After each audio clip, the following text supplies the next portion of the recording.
Hi friends, welcome to Brahma guidance channel. Friends, ఈరోజైతే మనకి చాలా ఉపయోగపడే ఈ యొక్క డిజిటల్ బ్యాంకింగ్ అంటే మనం ప్రతి ఒక్కరము కూడా ఇప్పుడు మాన్యువల్గా బ్యాంక్కి వెళ్ళి బ్యాంక్ యాక్టివిటీస్ చేసేదైతే చాలా తగ్గిపోయింది. ప్రతి ఒక్కరూ కూడా డిజిటల్ పేమెంట్స్, డిజిటల్ బ్యాంకింగ్ అయితే మనం వాడుతున్నాం. ప్రతిదీ కూడా లోన్ పేమెంట్స్ కావచ్చు, అలాగే మనీ ట్రాన్సాక్షన్స్ ప్రతిదీ కూడా మనము డిజిటల్ పేమెంట్స్ అయితే చేస్తున్నాం. కానీ ఈ డిజిటల్ పేమెంట్ చేసేటప్పుడు కొన్ని జాగ్రత్తలు అయితే కూడా మనకు ఖచ్చితంగా అవసరం. ఎందుకంటే ఇక ప్రజెంట్ సైబర్ ఫ్రాడ్స్ నేపథ్యంలో ఈ యొక్క జాగ్రత్తలు పాటించకపోతే మనము ఫ్రాడ్స్కు గురయ్యే అవకాశం ఉంది. కాబట్టి మనం ఎటువంటి జాగ్రత్తలు పాటించాలి ఈ యొక్క డిజిటల్ పేమెంట్స్ మనం చేసేటప్పుడు? మొత్తానికి ఈ యొక్క డిజిటల్ బ్యాంకింగ్ వాడేటప్పుడు తీసుకోవాల్సిన ఒక 6 జాగ్రత్తలు అయితే మీకు క్లియర్గా ఎక్స్ప్లెయిన్ చేస్తా ఫ్రెండ్స్. ఎవ్వరూ కూడా వీడియో చివరి వరకు అయితే చూడండి, ఎవరు కూడా మధ్యలో స్కిప్ చేయొద్దు. చాలా యూజ్ఫుల్ ఇన్ఫర్మేషన్.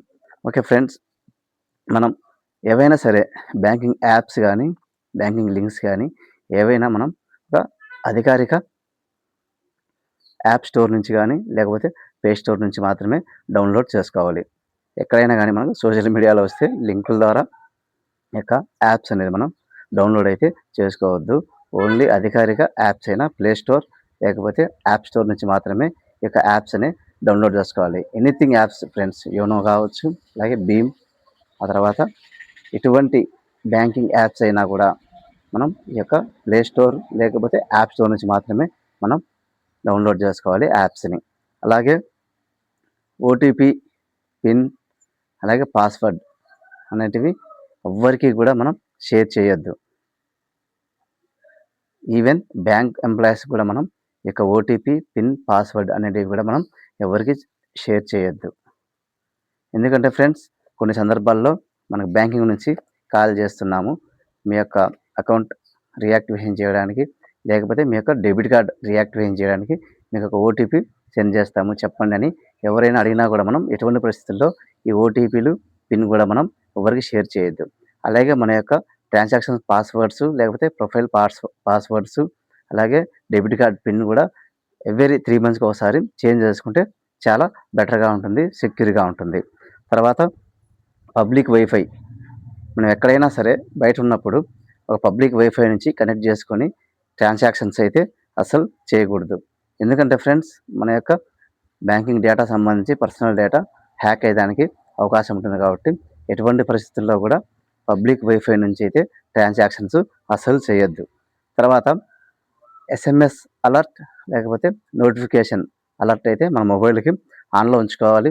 ఎందుకంటే ఫ్రెండ్స్, పొరపాటున మన బ్యాంక్ అకౌంట్కి సంబంధించి అన్అథరైజ్డ్ ట్రాన్సాక్షన్ ఏదైనా జరిగినప్పుడు వెంటనే మనకు మెసేజ్ రూపంలో లేకపోతే నోటిఫికేషన్ రూపంలో మనకు వెంటనే వచ్చినప్పుడు మనం అలర్ట్ అయ్యేదానికి అవకాశం ఉంది. దానిపైన మనం ఏదైనా యాక్షన్ తీసుకోవడానికి అయితే వెంటనే మనకు వీలవుతుంది. ఈ ఎస్ఎంఎస్ అలర్ట్ కానీ, నోటిఫికేషన్ అలర్ట్గా ఉంటుంది. ఇది లేకపోయినప్పుడు ఏమవుతుందంటే మనకు ఆ జరిగిన ఫేక్ ట్రాన్సాక్షన్స్ ఏదైనా మనకు తెలియకపోవడానికి అవకాశం ఉంది. సో డెఫినెట్గా ఎస్ఎంఎస్ అలర్ట్ ఉండాలి, అలాగే నోటిఫికేషన్ ఆన్లో ఉంచుకోవాలి. తర్వాత friends, UPI QR code and fake links మనకు చాలా ఎక్కువ ఈ క్యూఆర్ కోడ్ ద్వారానే జరుగుతున్నాయి ఫ్రెండ్స్. మీరు ఒక్కటే గుర్తుపెట్టుకోండి ఫ్రెండ్స్, క్యూఆర్ కోడ్ అనేది ఎప్పుడూ కూడా మనకి ఎదుటి వ్యక్తికి మనం పేమెంట్ చేయడానికి మాత్రమే ఉపయోగపడుతుంది. ఇది ఎటువంటి పరిస్థితుల్లో కూడా మనం మనీ రిసీవ్ చేసుకోవడానికి అయితే ఎటువంటి పరిస్థితుల్లో ఉపయోగపడదు. గుర్తుపెట్టుకోండి ఫ్రెండ్స్, ఎవరైనా సరే మీకు మనీ సెండ్ చేస్తాము, ఈ క్యూఆర్ కోడ్ స్కాన్ చేయండి అంటే ఎటువంటి పరిస్థితుల్లో క్యూఆర్ కోడ్ అయితే ఎవరికి స్కాన్ చేయొద్దు. ఇది ఓన్లీ మనీ పేమెంట్ పర్పస్కే యూజ్ అవుతుంది, గుర్తుపెట్టుకోండి. అలాగే ఫేక్ లింక్స్ సోషల్ మీడియాలో వస్తే వివిధ రకాలైన ఫేక్ లింక్స్ కావచ్చు. అలాగే మనం లోన్ పేమెంట్ చేయడానికి ఏదైనా ఈ లింక్ సెండ్ చేశాము, ఈ లింక్ ద్వారా మీరు క్రెడిట్ కార్డ్ బిల్స్ కావచ్చు, లేకపోతే ఏదైనా మనం షాపింగ్ చేస్తూ ఉంటాము, ఆన్లైన్ షాపింగ్, అలాంటప్పుడు కూడా పొరపాటున కూడా ఈ యొక్క ఫేక్ లింక్స్ నుంచి మనం ట్రాన్సాక్షన్స్, పేమెంట్స్ అయితే చేయొద్దు. గుర్తుపెట్టుకోండి, క్యూఆర్ కోడ్ మాత్రం ఓన్లీ మనీ పేమెంట్ చేయడానికి మాత్రమే ఉపయోగపడుతుంది. తర్వాత యాప్ అప్డేట్స్, మీరు ఏవైనా మన బ్యాంకింగ్ యాప్స్ వాడుతూ ఉన్నప్పుడు ఖచ్చితంగా యొక్క అప్డేట్ రెగ్యులర్‌గా చేసుకోండి. అప్డేట్ చేసుకుంటే ఏమైద్దంటే ఓల్డ్ వర్షన్ అయితే వెళ్ళిపోయి న్యూ వర్షన్ అయితే రావడం ఉంది. దానివల్ల మనకు సెక్యూర్డ్‌గా ఉండడానికైతే అవకాశం ఉంటుంది. ఇది ఫ్రెండ్స్ ఈ యొక్క 6 రకాలైన జాగ్రత్తలైతే ఈ యొక్క డిజిటల్ పేమెంట్‌లో చాలా ఖచ్చితంగా అవసరము. ఇవన్నీ గూడా మనం పాటించి ఎటువంటి పరిస్థితుల్లో గూడా ఫ్రాడ్స్ జరగకుండా మనం చాలా సెక్యూర్‌గా ఉందామైతే నేను ఆశిస్తున్నాను ఫ్రెండ్స్. మీకు ఈ యొక్క వీడియో నచ్చితే లైక్ చేయండి. అలాగే షేర్ చేయండి ఫ్రెండ్స్. ఎందుకంటే ఎక్కువ మందికి రీచ్ అవుతుంది. అలాగే మీరు సబ్స్క్రైబ్ చేసుకోండి తప్పకుండా. ఎందుకంటే మీరు సబ్స్క్రైబ్ చేసుకుంటే నాకు చాలా సపోర్ట్‌గా ఉంటుంది.